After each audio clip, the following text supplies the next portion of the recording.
just heard this incredible noise. Hyenas. Obviously there was something afoot. It is Farai, alive but bone-thin, weak, and facing a vicious mob. Life as a nomad had obviously taken its toll, and we couldn't believe how bad Farai was looking.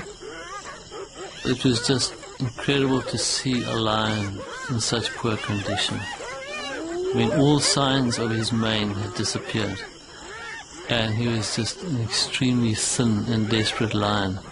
Farai is engaged in a fight for his life, and then comes the cavalry. He's formed a coalition with another nomadic male, one who is also in terrible condition, but his presence is enough to turn the tide.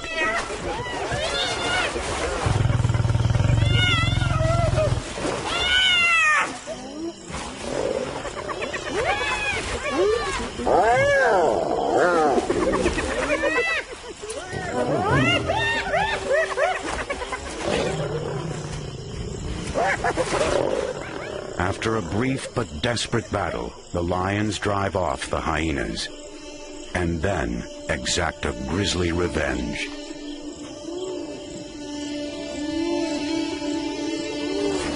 In the aftermath, Farai has taken a hyena cub. Hyenas are relatively slow breeders, and the death of a single cub can be an enormous loss.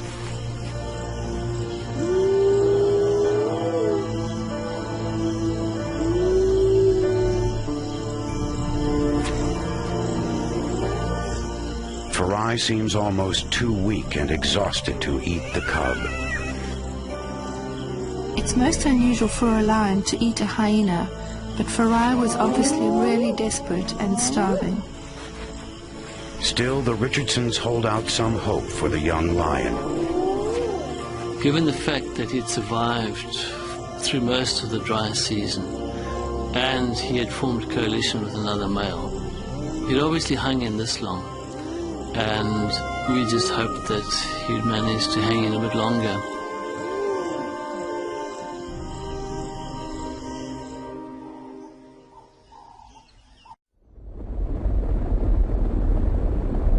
There is thunder in the valley. Here, great herds of buffalo make their way through a parched African landscape, responding to the siren call of water.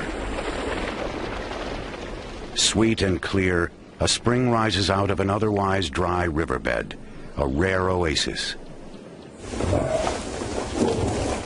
It is also a trap. To get there, the animals must descend into a valley of death.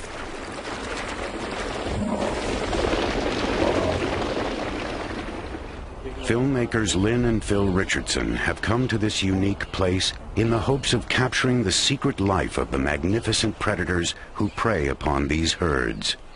We went on an expedition in the Zambezi Valley, and during this trip we found this spring, which we realized would be perfect for lions. It's quite a big spring in an area which is very hot and very dry. So the large herds of buffalo, they have to go there to drink. The Zambezi Valley, broad and deep, carves its way through the ancient landscape of northern Zimbabwe. The spring lies 30 miles from the Zambezi River. The gorge around the spring is a dream landscape for predators, but it can be a nightmare for filmmaking. Thick scrub and countless gullies render vehicles useless. Making a film about lions on foot is something that hasn't been done before. We thought long and hard about walking with lions. At first it was really scary, but after a while it was extremely invigorating. But walking with lions means lugging camera equipment over difficult terrain, in heat that can reach 115 degrees. With trackers Vice and Chris, Lynn follows a fresh trail. This is fresh now. Fresh, what time? Yeah, this is 6 o'clock. Okay, this is the one we must stay on now, Vice. Okay, let's follow this one. The lions have gotten used to the filmmakers and usually ignore them, but today, for some reason, they are not welcome.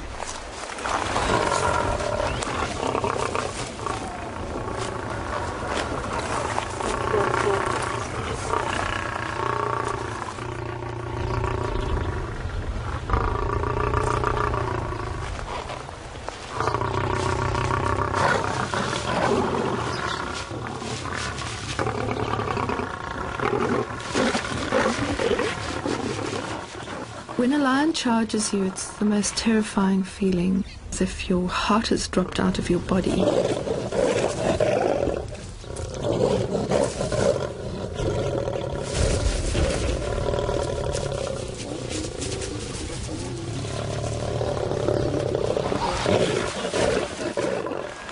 At times I thought, well, this is it, and it's coming too close, what do I do? But thank goodness our trackers taught us not to move. And that was our saving grace. Sorry, Shumba. Very sorry. I think speaking to them very gently and quietly makes them relax. I'm certain of that. At first, Lynn assumes that they have stumbled upon sleeping lions. They're all sleeping here. That's a pity. We disturbed them. Now he's coming back. It's great. Okay, Shumba. But then the reason for the lion's aggression becomes clear. Weiss is the first to realize what's wrong. There's more one. That's why they are so. That's why they're so nervous, because they've got cubs in there. Yes.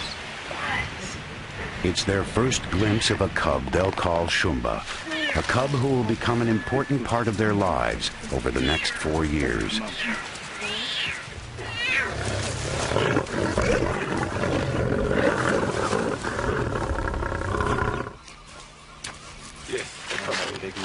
Here's the big male. The lions seem to be headed for the spring. Phil, come in. Okay, Phil, we are between Elbow and Fig Tree. Lynn radios Phil so that he can get there before them and into his hide. The cub belongs to a lioness dubbed Mrs. Hunter. Phil hurries to get into position. A zoologist as well as a filmmaker, he is eager to get a glimpse of the newest member of the pride. He and Lynn have set up permanent hides at the best vantage points for observing the spring and the entrances to the gorge. Shooting from the hides has allowed the Richardsons to get to know each of the pride members as individuals. Kavingo, the dominant pride male, is the first to arrive. 9 adult and subadult females follow. Kavinga is the territorial male. He's actually a wonderful lion. He just has a superb confidence about him. And what's best is that he's relaxed with us and accepts us. Mrs. Hunter is the killer in the pride. She's very experienced, but she's also a fantastic and very gentle mother. Her cub Shumba was so confident and full of life, we knew from the outset that she was to be a very special lion.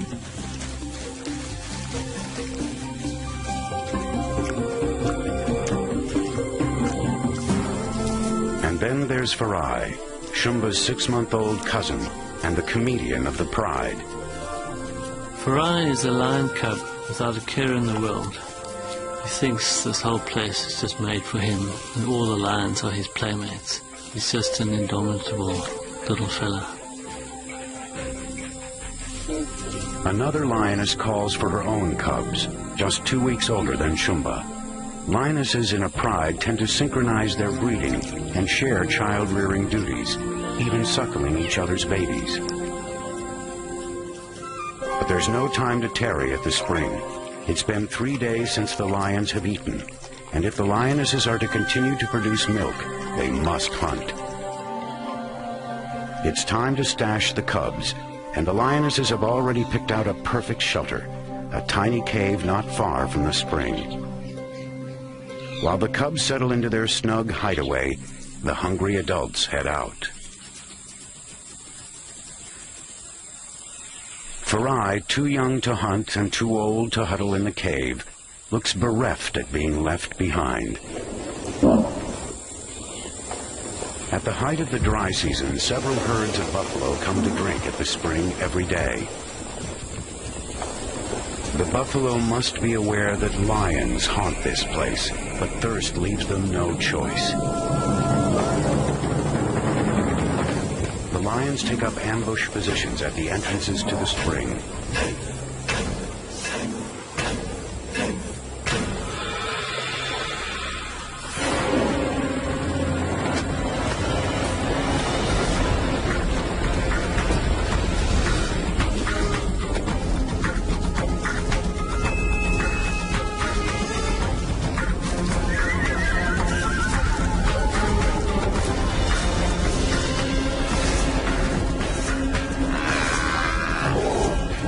Mrs. Hunter, Shumba's mother, shows exactly how she earned her name.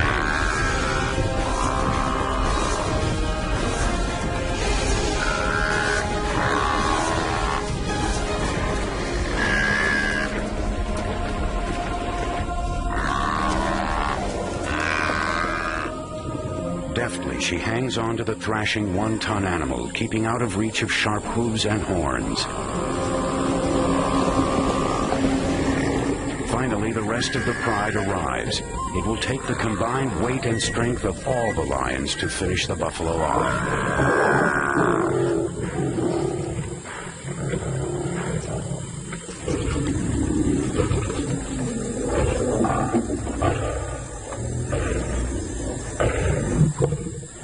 Within minutes, the scavengers have settled in to observe the kill, as have the filmmakers. They don't make a kill every day, and so when they do eat, they make the most of it. And they really gorge themselves and can eat 40 pounds of meat at a sitting. Spotted hyenas join the vultures waiting for a place at the banquet. The lions are so full that their attempts to drive off the hyenas, their ancient enemies, are half-hearted at best.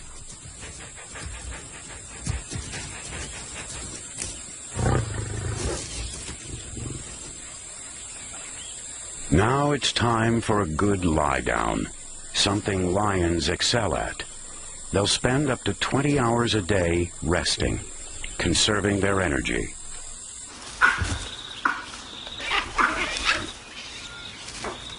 But for the Richardsons, there's no time to nap. Back at camp, they have to prepare for a long night of filming. Okay, you got the lipstick? As dusk settles over the camp, some noisy neighbors roost in the trees above. For Phil and Lynn, the baboons are not just amusing. The baboons are quite helpful in a way. They're extremely vigilant, so when they're in camp, they act as a sort of security system for us and sound their alarm if a lion or leopard is approaching camp.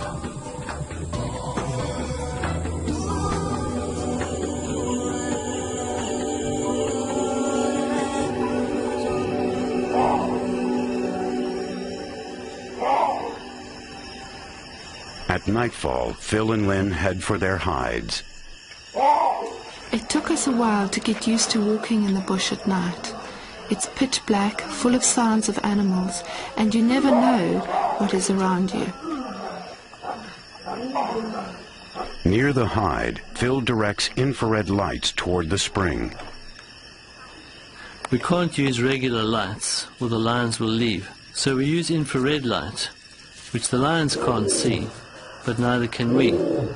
So we're blind except for what's visible through our infrared camera. When you switch on the lights, there's absolutely no change in the animal behavior at all. To keep your wits about you, because all you can see is what you see in your monitor.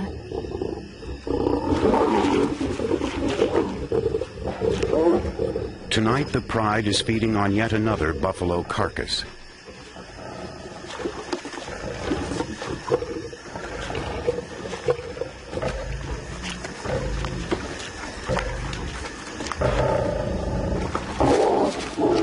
The meal is an uneasy affair, with as much snarling as eating going on, and their dinner is about to be interrupted.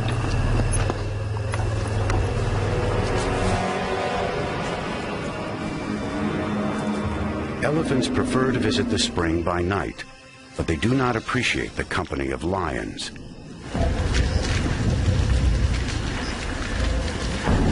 Protective cows crowd around their babies. The giant adults have little to fear from lions, but the big cats are the main predators of young elephant calves, and an ancient antagonism exists between the two species.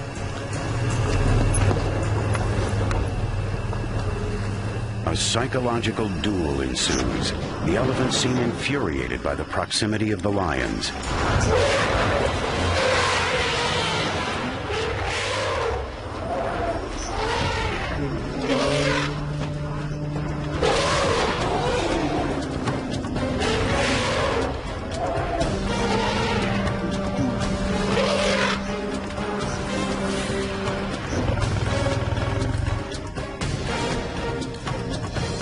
Finally, the lions retreat.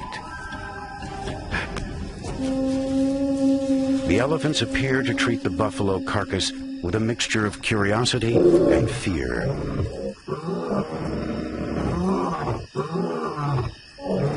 As if to deny their defeat, Farai, Mrs. Hunter, and Kavingo noisily announce that they are still the rightful kings of beasts.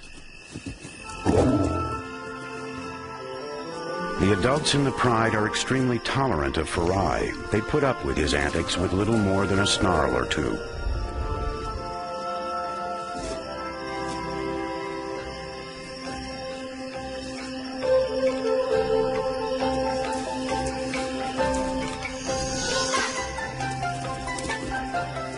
Now the ravenous cubs appear and suckle furiously. Even Farai, now old enough to be weaned, steals a suckle.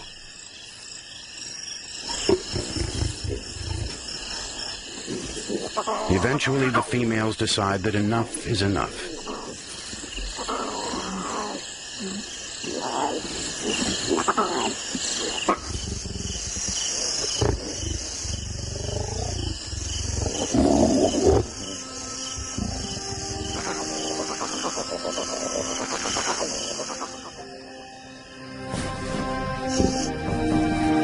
Now everyone is full and sleepy.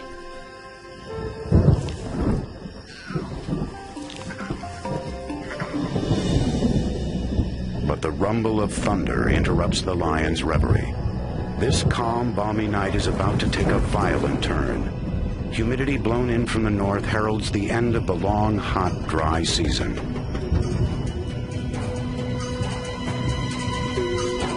It's time to get Shumba and her cousins into the den.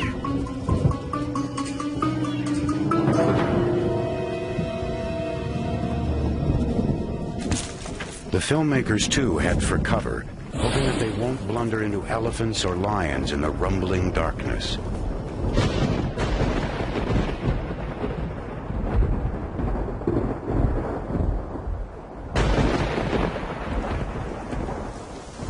By morning, rain is falling steadily. The wet season is officially here.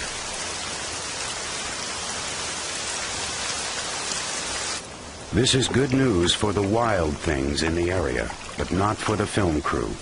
With water available everywhere, the great herds will no longer need to come to the spring, and the lions will head out after them. Filming will have to be suspended.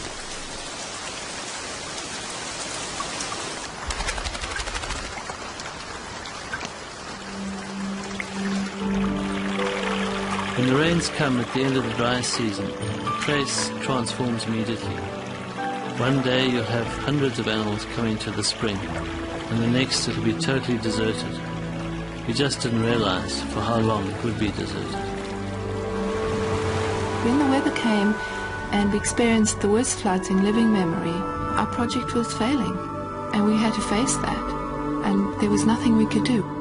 The Richardsons have little to film for almost a year and a half, aside from occasional sightings of the pride.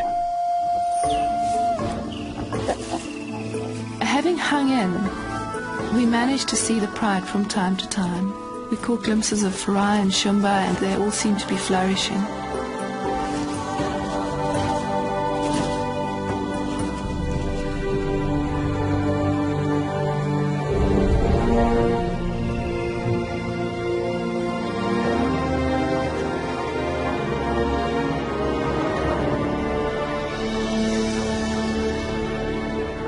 Finally, after 18 months of mostly lost filming, the weather turns and the landscape begins to dry out again.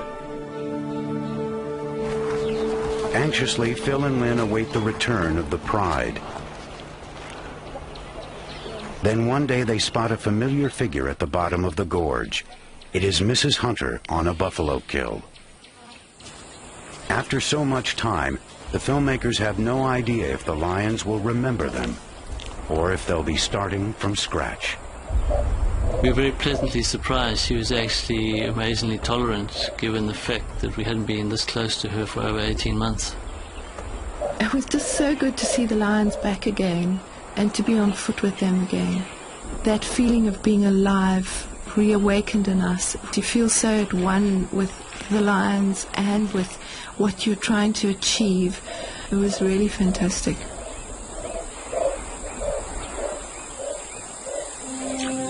The filmmakers are delighted to see another lioness approach the kill.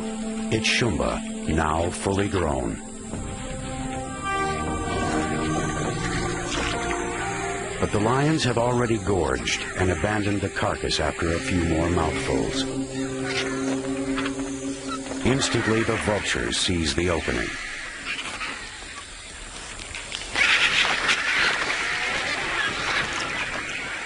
Shumba is not pleased, and with good reason. A vulture can consume 2 pounds of flesh in minutes.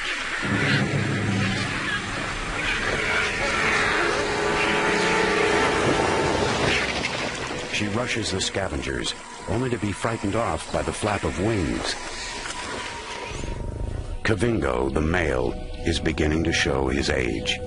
He was still a big, powerful lion, but you could see that age was creeping up on him. So we were worried that his time as Lord of the Spring must be up. And there is trouble in the air.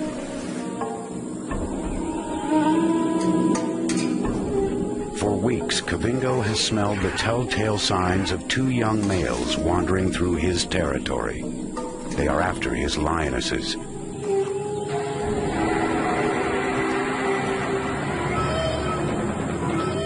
And today the nomads have decided to stake their claim.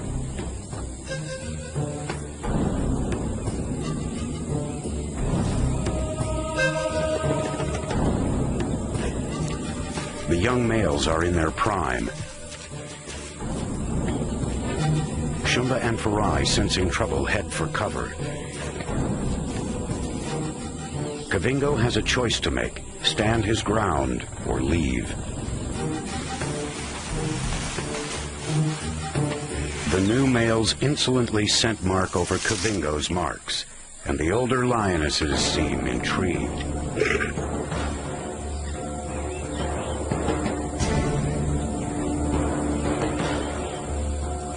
Like most young males, these 2 were expelled from their birth prides at about Farai's age, and have wandered after the herds ever since. But now they have their eyes on Kavingo's lionesses and his bountiful place at the spring. Kavingo, outnumbered, is still reluctant to give up his territory. But one of the new males takes the offensive.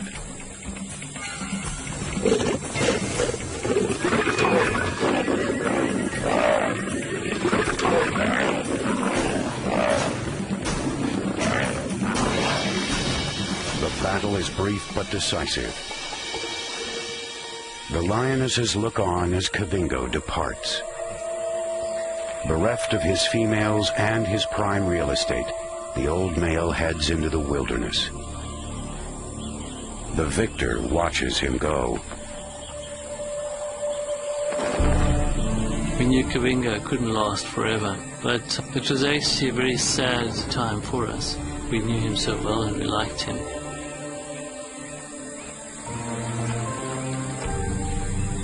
I was really sad to see Kavingo go, not only because we knew we'd never see him again, but because we got so attached to him. He was a very composed lion and very patient with his cubs. It was really sad to see him leave.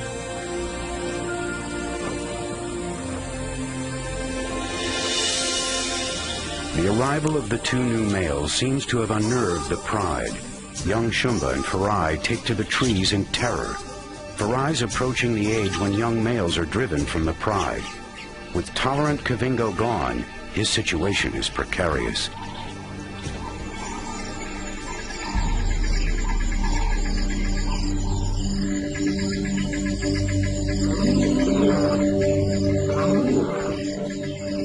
The filmmakers are unnerved as well.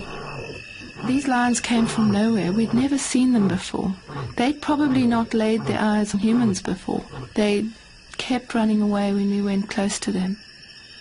Hoping the lions will come to them, Phil and Lynn set up in a hide near the pride's favorite place to drink. They don't have to wait long. It's the larger of the new males, loudly roaring his claim to this territory.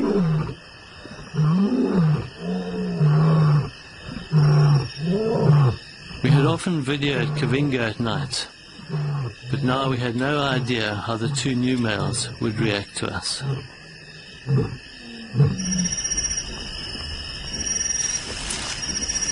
The adult lionesses seem to have accepted their new leader.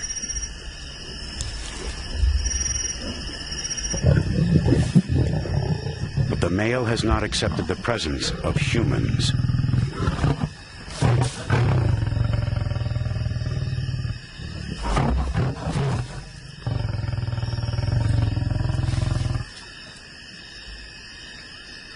They're huge, powerful animals, and those growls and roars just rattle through your body. It's really scary at night.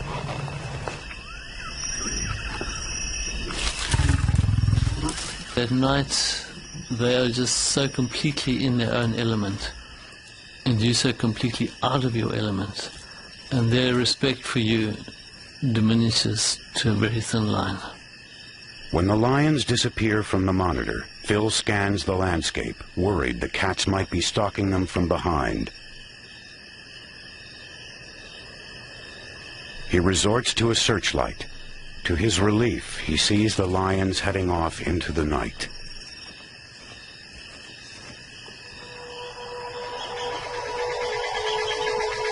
The dry season is deepening. Gradually, the last water in the riverbed evaporates, leaving the spring as the only surface water for miles around. Life becomes ever more desperate for the wildlife. A few miles from the spring, elephants gather in the withering heat, which now soars over 100 degrees. The riverbed looks dry, but the elephants are about to transform it. There are a few places where water level underground seems to rise up, and they dig wells to get down to the water.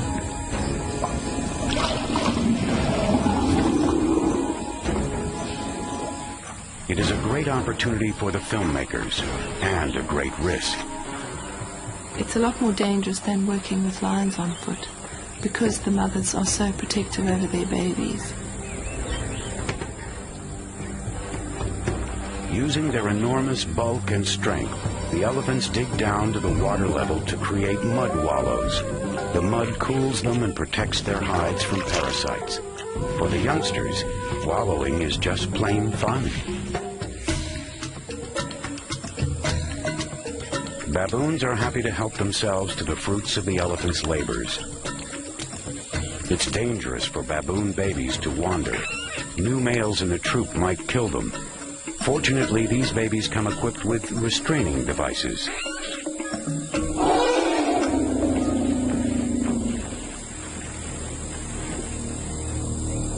Phil notices that the wind is beginning to turn. Lynn heads for safety, but Phil stays behind to capture a few more close-ups. The elephants had been aware of me for quite a while, and so I was feeling quite confident. Then all of a sudden, she just got her bee in her bonnet and came for me. Phil takes cover, leaving the camera running.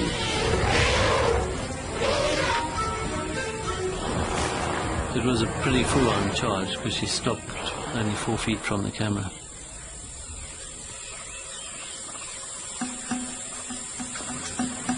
When the lion charges you, there's no question. You have to stand your ground. On the other hand, if an elephant is charging you, you definitely have to clear out of there.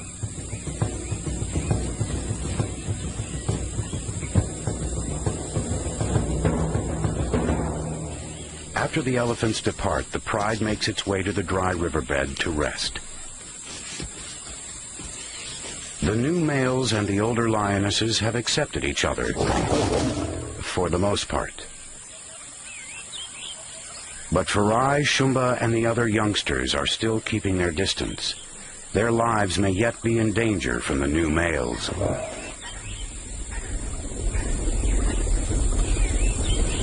Shumba is the first to hear intriguing sounds from above the gorge. It's a large herd of buffalo, at least 200 strong.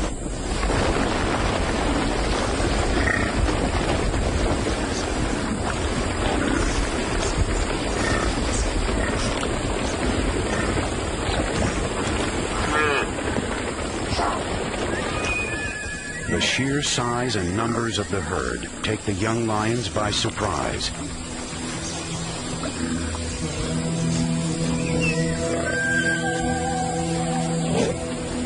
Shumba manages to spook one cow. Poor Farai manages to spook only himself, and the buffalo press their advantage.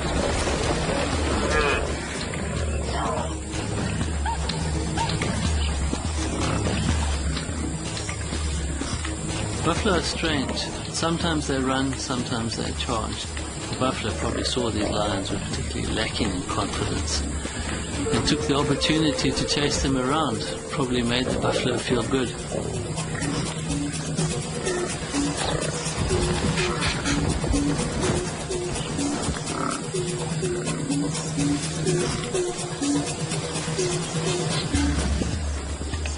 The young lions slink off in ignominious defeat. One of the new males is watching Farai closely. He's not likely to tolerate the young male much longer. Shumba seems oblivious to her cousin's predicament and sticks by him constantly.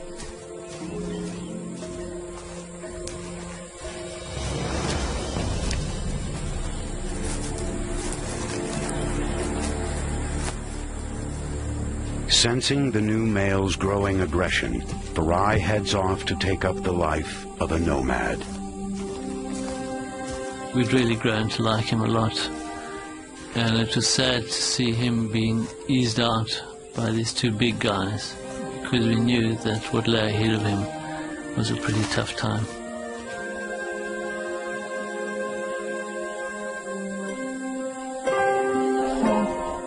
Shumba calls after him in vain.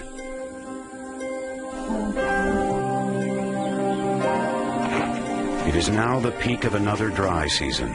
Water holes across this parched land have vanished.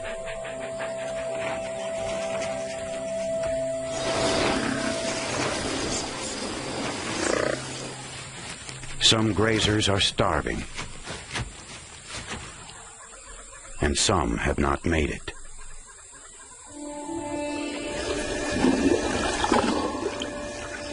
The dead elephant has left behind an orphan. Just a year old, it cannot yet fend for itself, and it's vulnerable to predators.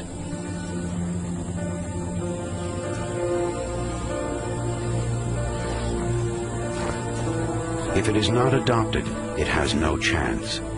Elephants do sometimes adopt orphans, but this one seems to be having no luck. It may be the stress of the season, the battle for scarce resources, that causes the herd to reject the baby.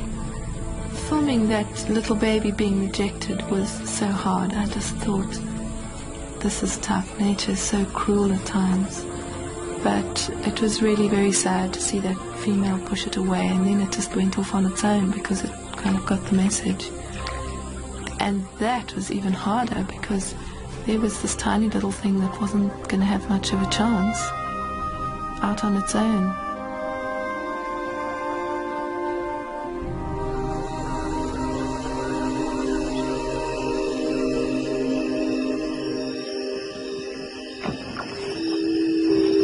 One night, the infrared light illuminates a group of elephants who have come to the spring and appear to be acting strangely. They seem both attracted and repelled by something.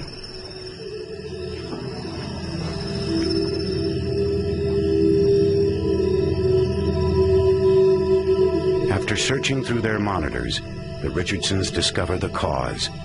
It's the baby elephant, now dead.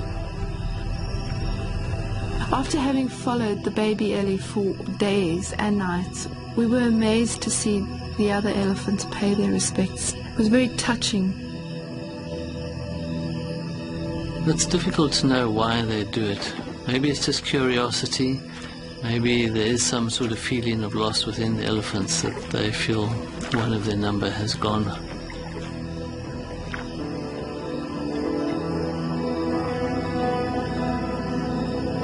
But there's no room for sentiment in nature. These are just the harsh realities of life at the spring.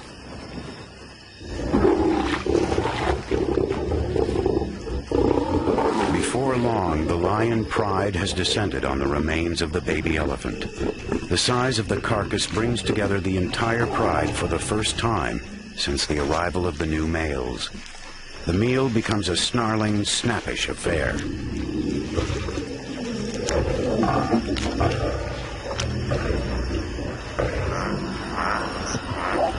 More elephants arrive and apparently object to the lions feeding on the baby elephant.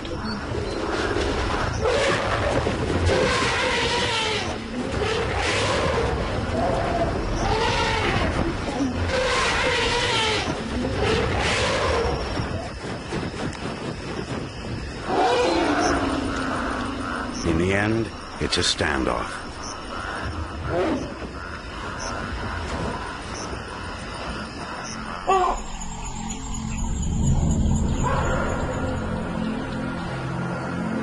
Another scorching morning dawns.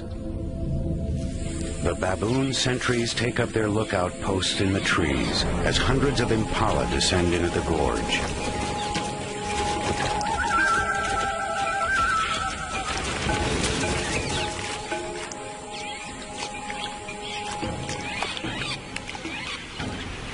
It is morning rush hour at the spring.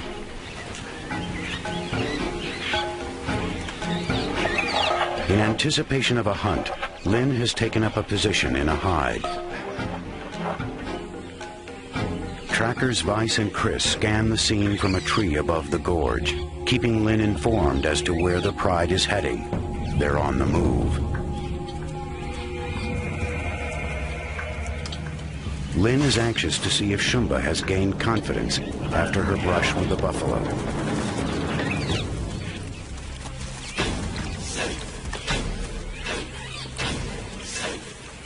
Everything was perfect. The gorge was filled with impala desperate to drink. Shumba was moving into a perfect position, and the rest of the pride had closed off all the entrances to the spring. I watched intensely and felt really excited to see her so engaged.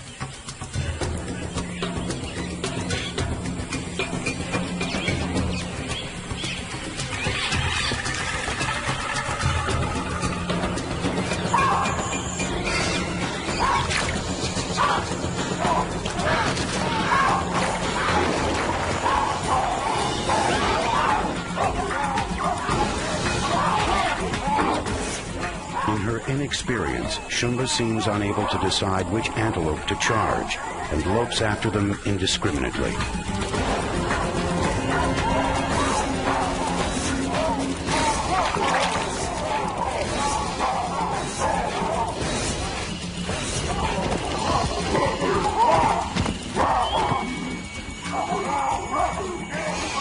Then she spots a straggler.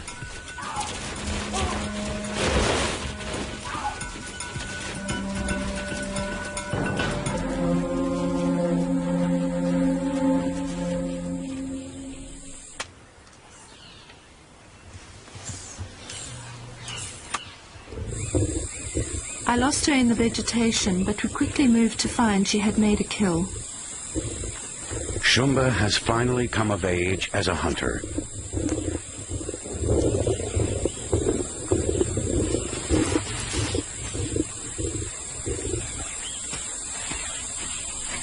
She has apparently come of age in another way. She no longer avoids the males. In fact, she seems quite taken by them.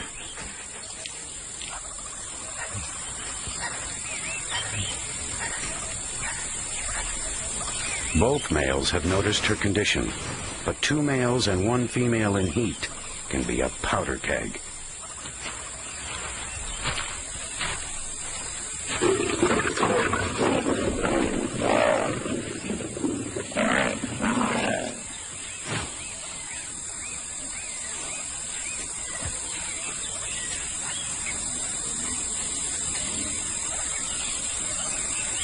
Having asserted his dominance over his companion, the darker-maned male will shadow Shumba closely, reveling in her chemical invitations.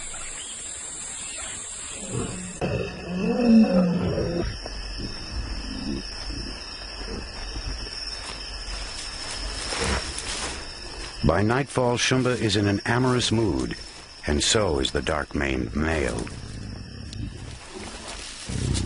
Their courtship will last about 3 days and nights, punctuated by mating about every 20 minutes.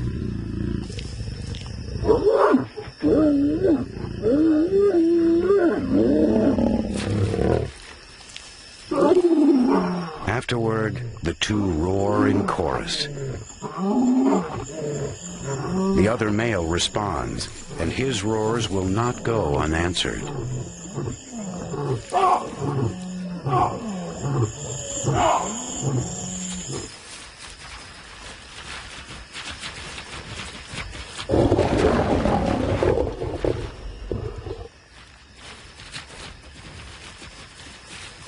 Having reprimanded his companion, the male returns to court Shumba once again.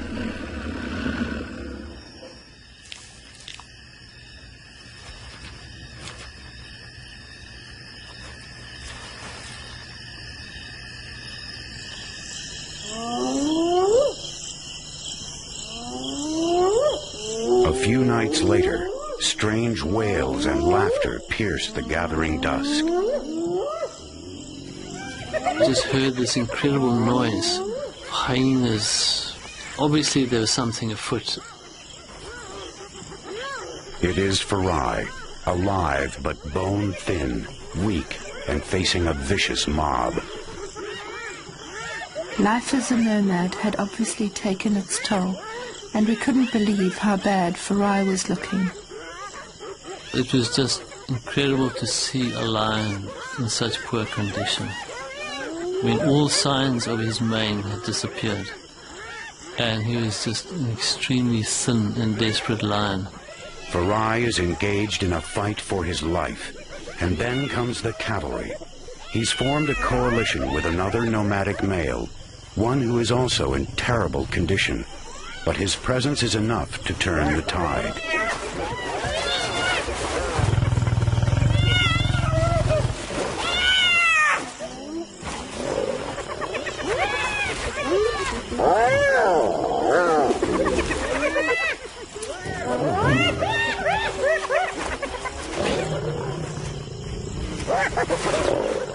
After a brief but desperate battle, the lions drive off the hyenas, and then exact a grisly revenge.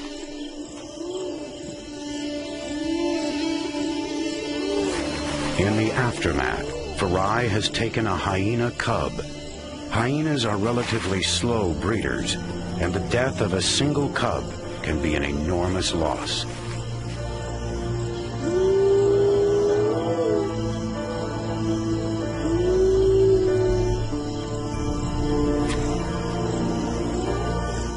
Farai seems almost too weak and exhausted to eat the cub. It's most unusual for a lion to eat a hyena, but Farai was obviously really desperate and starving. Still, the Richardsons hold out some hope for the young lion. Given the fact that he'd survived through most of the dry season, and he had formed a coalition with another male, he'd obviously hung in this long. And we just hoped that he'd manage to hang in a bit longer.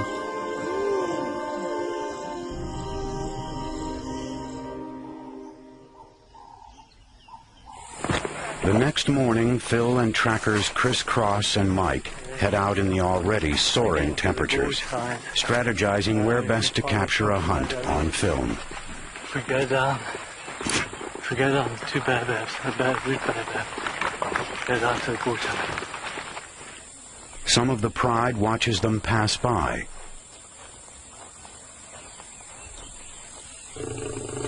A few yards further on, warning grumbles emanate from a thicket. It's the dark-maned male.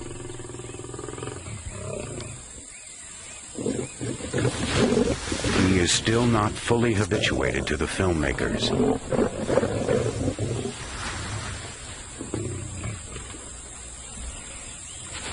But soon the lions have lost interest in them. Something more pressing has their attention. Oh, there she is. Shumba is beginning to show her mother's intensity when it comes to stalking.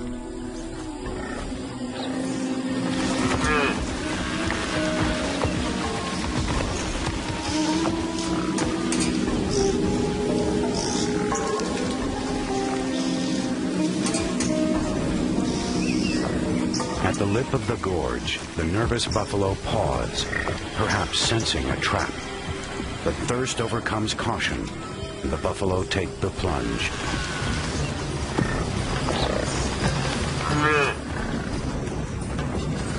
Each step closer to the water takes them closer to the big cats.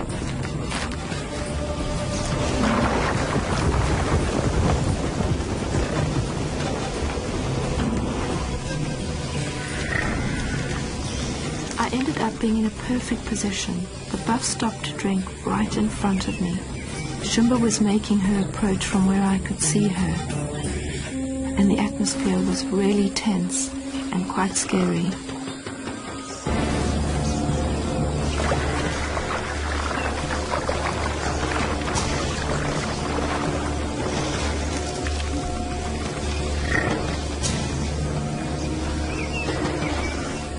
Shumba begins her stalk.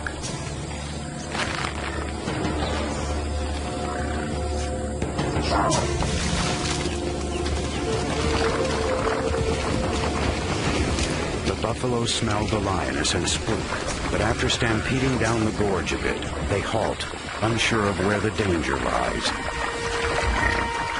This time, it appears Shumba will not be intimidated.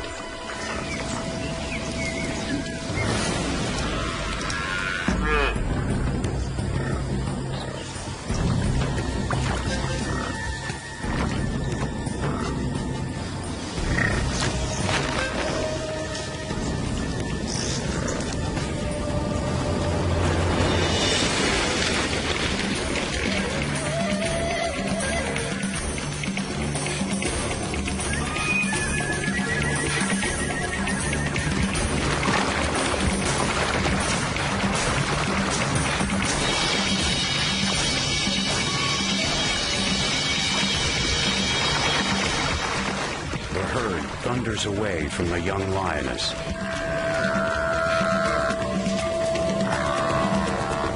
But for one buffalo, it's too late. Shumba and Mrs. Hunter have caught it. Once the buffalo has been caught and brought to a standstill, they seem to almost go into a state of stupor. Maybe this is brought about by the lions hamstringing them and biting the nerves at the base of the tail. He's sort of held in one position, but once he's on the ground, he's got no chance. It will take the pride 20 minutes to kill the enormous beast.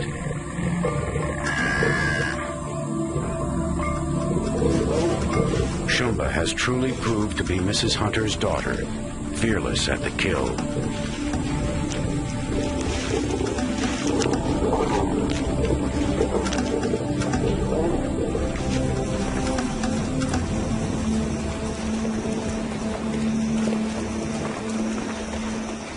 In the ensuing few weeks, it becomes clear that Shumba is up to something. The lions often used to lie up in the dry riverbed, but we noticed that Shumba was always there, and quite often on her own. So we suspected that she wasn't just lying up for comfort, but that something else was cooking. Chris Cross and Mike keep an eye on Shumba, waiting for her to head out on a hunting excursion. Only then can they safely send in the filmmakers to find out exactly what's been keeping Shumba so preoccupied. Cameras in hand, Lynn and Phil head for the spot that Shumba has been visiting. There, in a thicket that seems inadequate to protect something so precious, they find themselves in Shumba's den. It's just incredibly exciting to go in there knowing the danger of the situation. And then, of course, to be in a lion's den. I mean, you've heard stories there for 2,000 years. And there they were. It was just so fantastic to see these tiny little bundles, and they were probably only 3 weeks old, and their eyes had only just opened. They were really sweet. I thought they'd cuddle together, but they're miles apart. Look down. Yeah, they can barely walk, these little things.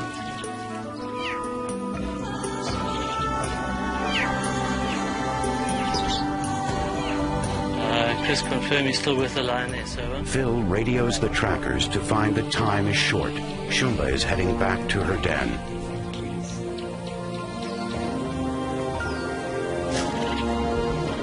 Phil hustles to get a small lipstick camera in place so that he and Lynn can monitor the den remotely and maybe catch the mother and cubs together. Okay, let's see, let's clear out here. The lipstick's ready. Then it's time to go.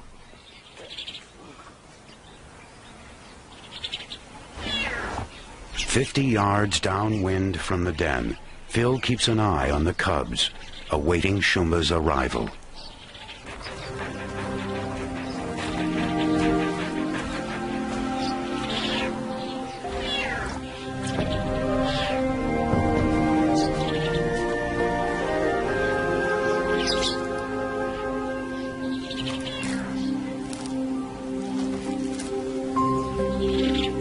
I don't believe it, but the lioness is in the den.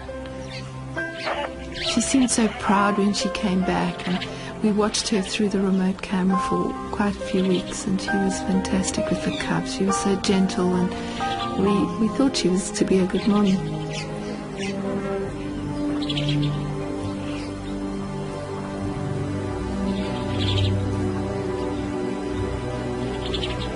It's been the perfect ending to the Richardsons' time walking with lions. After 4 difficult years, they've captured the most intimate moments of an entire generation of lions on film. On the horizon, storm clouds have begun to gather. The rainy season cannot be far off. And soon the lions of the spring will depart, carrying with them the affections and hopes of the filmmakers who have come to know them so well.